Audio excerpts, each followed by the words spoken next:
Are you about to get started with Modern Warfare 2 but don't know the right settings to use? Well, then this video is for you. Today, we're going to be looking at the best graphic settings for the highest level of performance while keeping visual fidelity, as well as additional settings like controller, interface, and more. Before we jump into the video, I'd like to do a big shout out to the Noti Gang. If you'd like to be featured in the next Noti Gang shout out, make sure to like the video, subscribe, ring the bell, and comment Noti Gang below. Let's start with looking at the best graphic settings for you guys to get the highest FPS while maintaining a very visually pleasing game. I got most of these settings from tech gurus like Cornell, Charlie Intel's entire article, so this is coming from reliable sources. First, I don't recommend full screen borderless. I would recommend full screen. However, I am a cringy streamer, and I like to be able to just tab out and do things with chat and music and stuff like that, but highly recommend going full screen for that. Once you go full screen, most of this is going to be kind of filled in for you, such as screen refresh rate. Mine auto sets to the 164.917. Just make sure that this matches your gaming monitor's refresh rate, and definitely, certainly not lower than that, which would bottleneck your total frames that you're going to be able to see. This is going to be auto checked for your graphics card. And of course, this is going to be off. A lot of these settings that we're going to be going through will be just preset to be correct. So I don't want to spend too much time on that.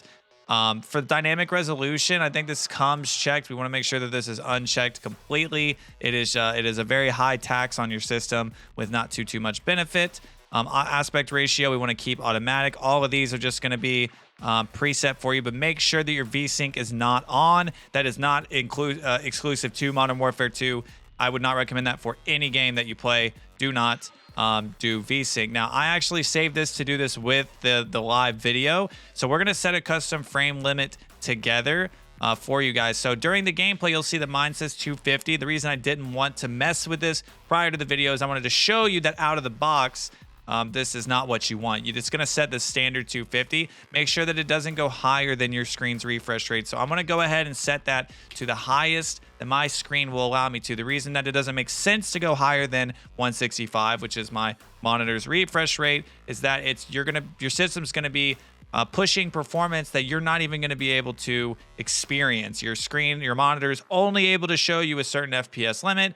Make sure that this gameplay custom frame rate does not exceed that, or you're just using unnecessary resources. Menu custom frame rate, we're actually going to drop this down. You could go 30, you could go 60, whatever you want to do. Something that's just the minimum that, it's just going to save your GPU from having to work. I'm going to go with 60. And maybe if I want some of the visuals to look a little bit prettier, I'll bump it up a little bit, but 60 should be fine for you. The rest of this is preset to be good. I would recommend your brightness to be at 55. I think standard is 50. 55 will just give you a little bit more just overall brightness, which will help you in corners and stuff like that. So highly recommend your brightness at 55.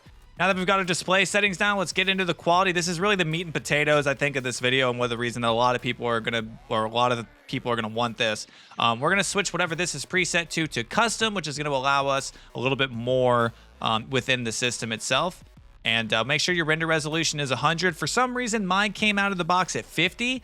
Not really sure why, so make sure that this is set to 100. NVIDIA DLSS, this was on for me. Turn this off. This is not good. You do not want this unless maybe you have the highest of the high-end equipment, and even then, it is inconsistent and unreliable. Until this is further tested, no game really has been able to correctly execute this without incredibly high-end PC specs. I do not recommend it. I wasn't sure about the NVIDIA image scaling until Cornell, I believe, was who I referred to and kind of broke this down and explained that this is not going to be beneficial to you for the resources that it costs. So go ahead and check that off and trust him over me. He's a lot smarter than me. I am simple. Same kind of concept here. This Fidelity FX CAS. This was explained to me that this is going to add sharpness to moving objects like people and tactical equipment, and it's going to separate it from the background. So this is actually an incredibly good setting that you want to have on. And then show more, and you're going to set this to 60, okay? So that's probably one of the biggest keys to this video, so make sure you do that. Anti-aliasing, I set mine to SMA 2T2X over the Filmic. Nearby level of detail is low. Texture resolution I set to normal. I played today on high and I was fine, but I'm kind of like gearing up for Warzone 2.0 when it's going to be a little bit more taxing. So I would just kind of get used to normal if you could. Kind of the same thing with texture, filter, and anisotropic. I think this is recommended at normal. I'm playing high right now. I'm kind of playing with fire, to be honest, but I like it at high, so that's what we're going to do. Particle quality, we're always going to keep high. This is important to have on high for most and all of Call of Duty games. Bullet impacts and sprays, we're going to have checked off. Shader quality low. Shader optimization, we don't have to mess with that. Tessellation off. On-demand texture streaming.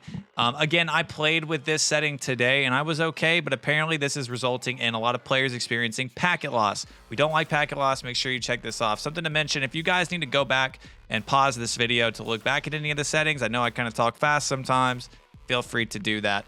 Next up for the streaming quality, we have ours at normal. I think you may want to go low with this. Again, it's only multiplayer. I think you have a little bit of wiggle room here. But so that's just kind of a personal preference. If you need the extra performance, go to low. Now down to here, and it should be noted that I do have some pretty good PC specs, so I'm able to kind of play around and have wiggle room. If you guys are looking to just max out your FPS, turn stuff like this off, and all of this, you just kind of keep it low. Shadow map and spot shadow quality, we're going to keep ours at low. We want to make sure that these are on. This is again going to help with separating moving objects or just objects in general from shadowy areas, which is something you're gonna really want that in Call of Duty. If history repeats itself and corners are dark, so you're gonna want stuff like this on. Particle lighting, we're gonna set to normal. Ambient occlusion off. SSR off. And then basically all of this. All of this was wrong out of the box. So make sure your film grain is 0. Weapon motion blur is off. World motion blur is off. Depth of field off. And this, traditionally, I've seen it on plus boost. For whatever reason, that's not working correctly. So just keep yours at on for now. Now let's take a look at the controller settings that you're going to want to have in place before your first game of Modern Warfare 2. Most of these are going to be preset pretty good, except with the exception of a couple that we're going to look over. I have my controller set to default because I have paddles on my controller that I can slide and jump and do all those things with. I would strongly recommend having a button that you can jump with that doesn't make you take your thumb off of your right stick. Just because in any COD game, it's going to give you an advantage. But at this day and age, I know most people know that. So just something to think about, maybe bumper jumper if you don't have paddles. Turn your controller vibration off, please. It's not good. Maybe during the campaign, have it on. But when you're just playing multiplayer, it just throws off aim and it's not good. The stick sensitivity is all personal preference. I've gone with 7.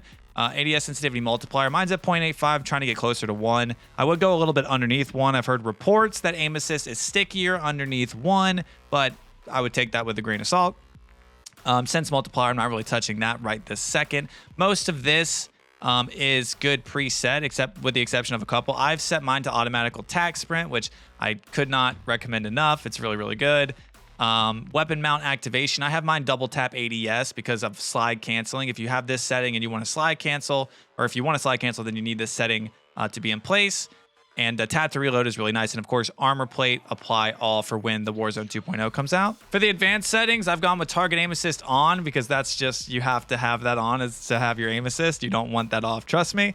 Aim assist type, we've gone with default. Aim assist response curve, we've gone with dynamic. Like most of our games since Modern Warfare 2019, it's just going to offer a better, stickier aim assist, so that's what I've gone with there. Again, I've gone with 0.85 for the ADS sense multiplier, instant for the transitioning timing. I think most of these again are going to be preset correctly.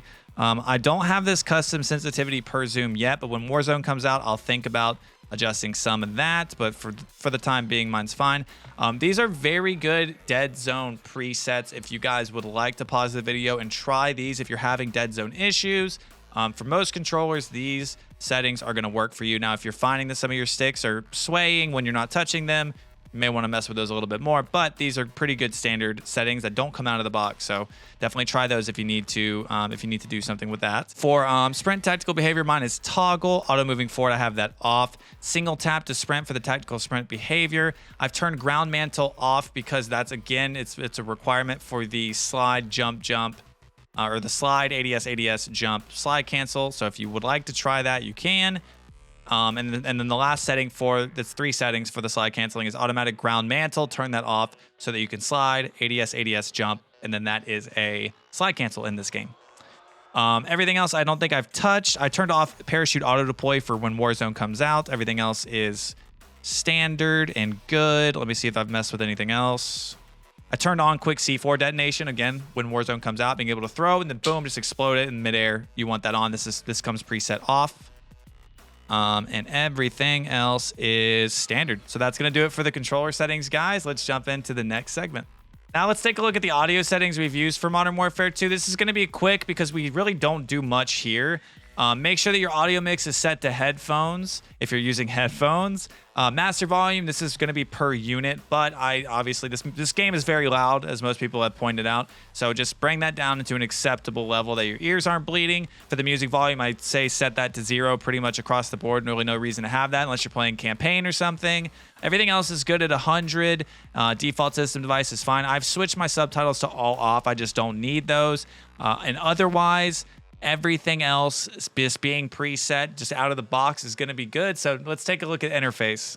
For our last segment of the video, we're going to be taking a look at the interface tab inside of your settings. First up, most of these, again, out of the box are going to be pretty standard, so we're not going to have to do too much here. Subtitles, again, I've set to all off just because I don't think that you need them. Otherwise, all of these are good. 100 is fine. Make sure that your minimap shape is its default set to square. You're going to get more intel than a round one. So if you've been using round in Warzone, I recommend making that switch now. The game's recommending you to switch to square. I have turned my horizontal compass off. Personally, it's on your HUD, and if you've played this game, you probably haven't even noticed it. It's just extra clutter. I decided to turn it off. You're more than welcome to turn it off as well. Just a quick note about the player names. It says full name. This is out of the box. This is your standard. You can go abbreviated if you would like to save a little bit of space for when there's a bunch of people on clumped up together in multiplayer, but at the same time, I just don't think it's a big deal, so I haven't changed it at all. Here's the biggest portion of this section of the video, this interface section, telemetry. We're gonna go to show more, and this is where you're gonna find those settings to give you your FPS counter, your server latency, and your packet loss, which are, I think, 3 very important settings to have on any PC in any game that you play. So all of these are going to be checked off. Just go ahead and check these first 3 and you guys are going to be good to go. And of course, there's more down here. If you would like to get a little bit more technical, you have the ability to do so. You can even change the sizes and the shapes of these telemetry data. That is, again, complete personal preference that I have not touched at all. And then everything else is good, just standard. You can turn tooltips off if you would like. I also changed system key behavior, which was from the operating system to the game. And the way it was explained to me is that if something comes up within your system or another window pops up, instead of exiting out of your game and then like prioritizing the whatever popped up, it just keeps you in the game. I don't know if that's a good explanation, but I was told to check it, so now I'm telling you to check it, and that's just how we're going to do it. So that's pretty much it for all of the settings today, guys. Thank y'all so much for watching the video. If you think I missed anything, please let me know in the comments, and if you have any questions, hopefully I myself or one of my moderators in my Discord who are much smarter than me can help you guys out. That Discord link is in my description. If you guys like the video, drop a like on it, subscribe if you haven't already, and I'll see you in the next video.